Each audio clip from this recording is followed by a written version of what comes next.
kachle chceli na úžitok. Mali hydinu, ošípanú, chceli varievať a tak ďalej. Do pivnica to stávalo rôzne, ale pozor, stávalo sa to aj do domov, hej, dovnútra a tak ďalej. Nemôžem povedať, že len na toto. No ale ťažko mi to povedať v percentách, ale nejaká štvrtina aj búravali ľudia, tie kachle vyhadzovali. Aj my sme búrali. Tak, a to vidie doteraz a teraz, keď to staviame tie kachle, tak ľudia veľmi banujú, že prečo som to vyhodil, lebo dneska to stojí veľké peniaze a má to účel. Tá pec, keď sa postaví, lebo prakticky je tam minimálna spotreba a pre zákazníka je to veľmi zaujímavé. Od polovice 14. storočia sa kachle zdobia, majú vonkajší dekor, majú kachlice. Áno.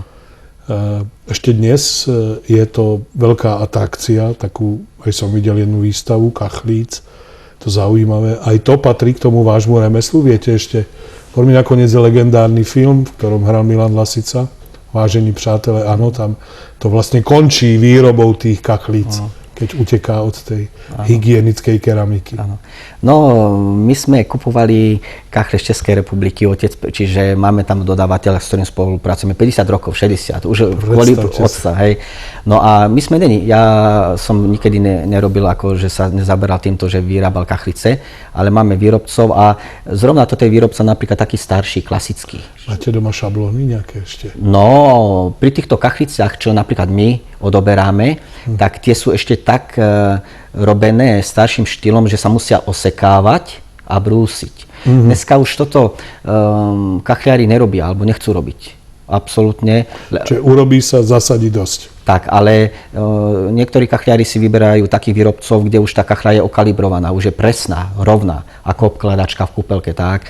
My máme tiež takých výrobcov, ďalších, s ktorými spolupracujeme, ale máme aj túto klasiku, že tú kachlu musíme osekať najprv a obrúsiť. Čiže to je klasicky ten starý štýl a robíme s tým doteraz a myslím si, že má to taktiež niečo do seba, lebo niekedy zákazníci práve si vyžadujú, že tá pec až nie je taká akože v kúpeľke presne rovná, hej, a proste až vidieť tam, že tam je troška z tej klasiky niečo aj tým vzorom. Čo vás na tom najviac baví?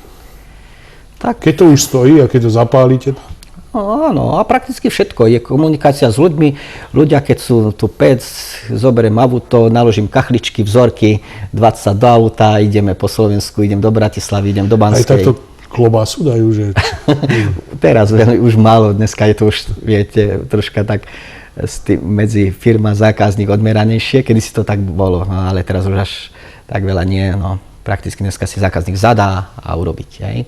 No ale ja robím tak, vravím, že zoberiem kachlice, hej, zoberiem aj presné kachlice, aj také klasické robené a zákazník si vyberie, hej, treba vždycky mu vysvetlím, že čo je kachlová pec, čo je krbová vložka obložená kachlami, lebo je to skutočne veľký rozdiel, čo ľudia nevedia a potom buď robíme, alebo nie. Tak dobre, majstre, teraz otázka na telo, priamo na vaše.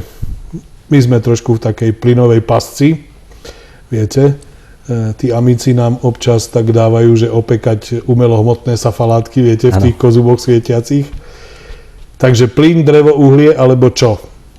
Čím kúrime, čím budeme kúriť a čo vy odporúčate? Lebo s tým plynom stále to nie je až také isté vždy. Už sa síce buduje tá obkľúčka, aby to nemuselo cez istú krajinu ísť, cez istú krajinu a tak ďalej. No, takže čo? Drevo, plyn, alebo uhlie, alebo čo? Áno. Tak nechcem zase, že by som len apeloval na to, s čím sa zaoberáme, hej, že treba drevo, ale myslím si, aby nám teplo bolo. Tak. Myslím si, že to drevo alebo tie spotrebiče na tuhé palivo, hej, alebo tie kachlové pece sú veľmi zaujímavé. Veľmi zaujímavé s tým, že niekedy napríklad zákazník to s tým môže vykúriť aj celý dom, hej. Ale pozor, ja to vždy považujem u zákazníka za druhotné alternatívne kúrenie. Hej, keď ste ešte zo začiatku sa pýtali na tú otázku, že čo by zákazník mal vedieť. Čiže ja ho radšej upozorním, lebo nedá sa niekedy aj tá kachlová pec, že ju urobíte, je to každý kus originál a presne povedať, že bude mať takýto výkon presne a tak ďalej. Niekedy zákazník do nej naloží viacej, niekedy menej. Hej, niekedy ju doslova až prekúri, čo nie je dobre, môže vzniknúť nejaká chyba. A potom zákazník by mohol namietať, že chcel vykúriť a mu to nevykúri. Čiže treba to považovať za alternatívne kúrenie, ale ako spomínam, je to veľmi zaujímavé, lebo to drevo sa dá ešte zohnať ako tak. Ja ho napríklad tiež kupujem a ceny sa pohybujú nie až tak drahé, ako môže byť s plynom, alebo že vlastne odpoja od plynu. Trošku ste z toho vyklzli, takže drevo ako alternatíva, hlavné čo, plyn, uhlie? No, ja mám doma napríklad plyn, hej, ale kúrim si s tou kachlovou pecou zatiaľ stále, permanentne, celú zimu. Nie je na tom všetkom zaujímavý nakoniec aj ten zvuk, ako praská to drevo, ako to všetko má to svoju poéziu, náladu, atmosféru. Aj si tak sadnete a pozeráte do toho. Áno, samozrejme. Aj ako som spomínal, aj keď som robil ten kachlový krp po otcovi, keď som ho troška prerábal, tak som si tam nechal tak, až mi to tam praská. Až nemám tie dvierka so sklom napríklad. Mohol som si to tam dať, ale nedal som si. Aj tá kachlová pec zase napríklad, keď nekúrim v kachlovej peci a mám nastavený plyn a to, čo vykúrim v kachlovej peci, že mi vytvorí nejaké teplo, tak tým sa mi vypnú napríklad regulátory na plyne a tým pádom človek šetrí.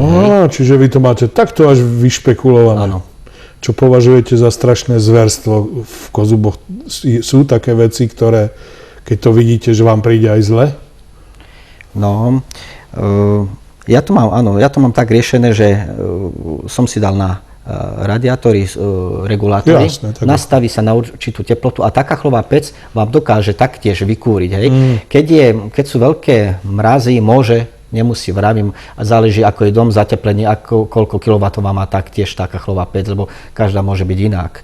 Hej, no a prakticky, keď kúrim tej peci alebo v sporáku, to, čo sa mi nakumuluje teplotne, tak to mi zase uberie na plyne. Čiže je to aj úspora voči plynu napríklad. Máte sa radi vy kachliari? A to už je úplne posledná otázka. Tak asi hej. Znášate sa. Áno, ja som aj vždycky navrhoval, až aj medzi konkurenciou sú nejaké vždycky tie vzťahy normálne, také zdravé, čisté, až sa kachliari neohárajú. To vždycky bolo môjim krédom, že nikedy som nechcel, alebo som neútočil, myslím si, na... Ani dnes veru nie. Mojím hosťom, milí diváci, bol pán Jozef Bytala, kachliarsky majster, pokračovateľ rodu. Nedostali sme sa k tomu, či bude aj jeho potomstvo pokračovať, ale to necháme na ňom. Isté je, že vám tak ako vždy chcem ponúknuť čosi na zamyslenie. Lenivá žena, ak má múku, iste nemá syto. A ak aj má syto, zasa nemá múku. Či veríte alebo nie, práve toto vymysleli Taliani. A nie platí to len o lenivých ženách. Možno to platí aj o remeselníkoch, o nás všetkých obecne. Tak o tom skúste rozmýšľať, či občas nehľadáme radšej výhovorku, ako by sme dačo urobili. A kým si to rozmyslíte, tak si spomente, že o týždeň ja som tu neúprosne zasa.